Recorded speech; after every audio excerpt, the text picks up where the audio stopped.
श्री सत्यनारायण भगवान की कथा। बहुत समय पहले नैमिषारण्य में कई ऋषि मुनि एकत्र होकर बैठे थे।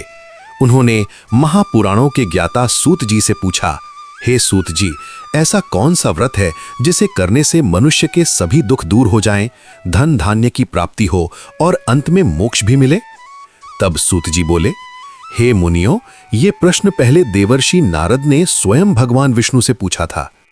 एक बार देवर्षि नारद पृथ्वी लोक पर घूम रहे थे। उन्होंने देखा कि मनुष्य दुख, गरीबी और कष्टों से परेशान है। ये देखकर उन्हें दया आई।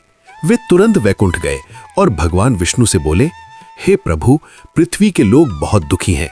ऐसा कौन सा उपाय है जिससे उनके सभी कष्ट दूर हो जाएं? भगवान विष्णु मुस्कुराए और बोले, हे नारद, जो भी मनुष्य श्रद्धा और भक्ति से सत्यनारायण व्रत और कथा करेगा, उसके सभी दुख दूर होंगे, घर में सुख समृद्धि आएगी और उसकी मनोकामनाएं पूर्ण होंगी। काशी नगरी में एक बहुत गरीब ब्राह्मण रहता था। वो रोज भिक्षा मांगकर अपना जीवन चलाता था।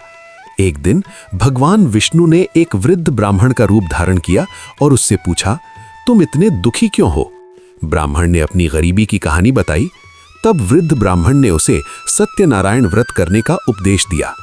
ब्राह्मण ने श्रद्धा से व्रत किया। धीरे धीरे उसकी गरीबी दूर हो गई और उसका जीवन सुखी हो गया। एक दिन एक लकड़हारा उस ब्राह्मण के घर आया। उसने देखा कि पूजा हो रही है। उसने पूछा, ये किस भगवान की पूजा है? ब्राह्मण ने उसे सत्यनारायण व्रत के बारे में बताया।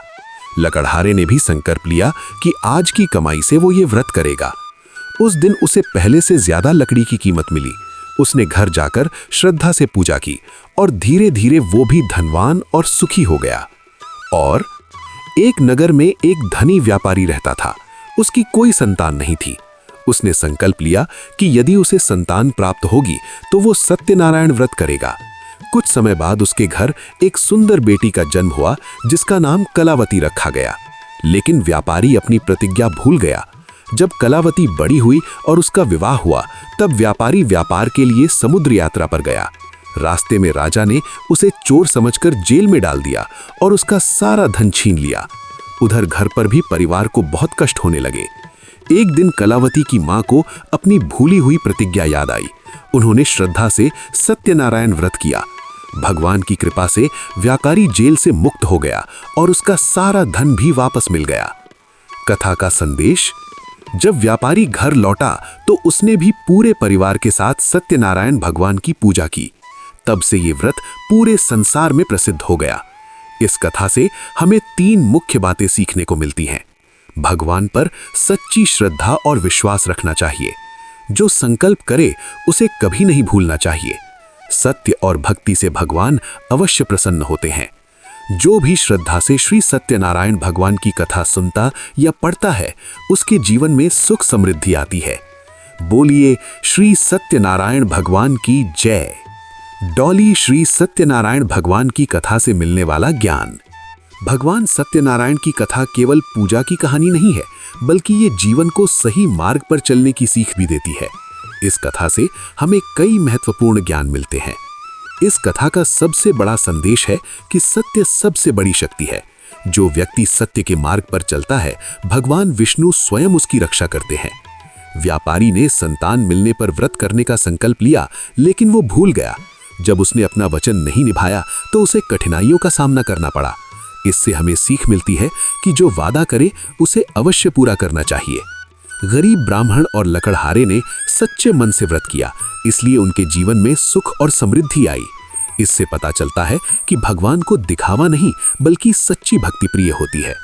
कथा ये भी सिखाती है कि धन और सफलता मिलने पर अहंकार नहीं करना चाहिए। अहंकार मनुष्य को संकट में डाल देता है। इस व्रत में प्रसाद बांटना और दूसरों को कथा सुनाना जरूरी माना गया है। इससे हमें दया, सेवा और बांटने की भावना सीखने को मिलती है। जब भी मनुष्य संकट में पड़ता है और सच्चे मन से भगवान को याद करता है, तब भगवान विष्णु उसकी मदद अवश्य करते हैं। सत्य बोलो, वचन निभाओ, भगवान पर विश्वास रखो, अहंकार मत करो, दूसरों की मदद करो। बोलिए श्री सत्यनारायण भगवान की जय। अगर आपको ये कहानी अच्छी लगी हो तो हमारे YouTube चैनल भोलेनाथ कहानी पथ को सब्सक्राइब जरूर करें, वीडियो को लाइक करें, अपने दोस्तों के साथ शेयर करें और ऐसे ही रोचक कहानियों के लिए हमारे साथ जुड़े रहें। हर हर महादेव।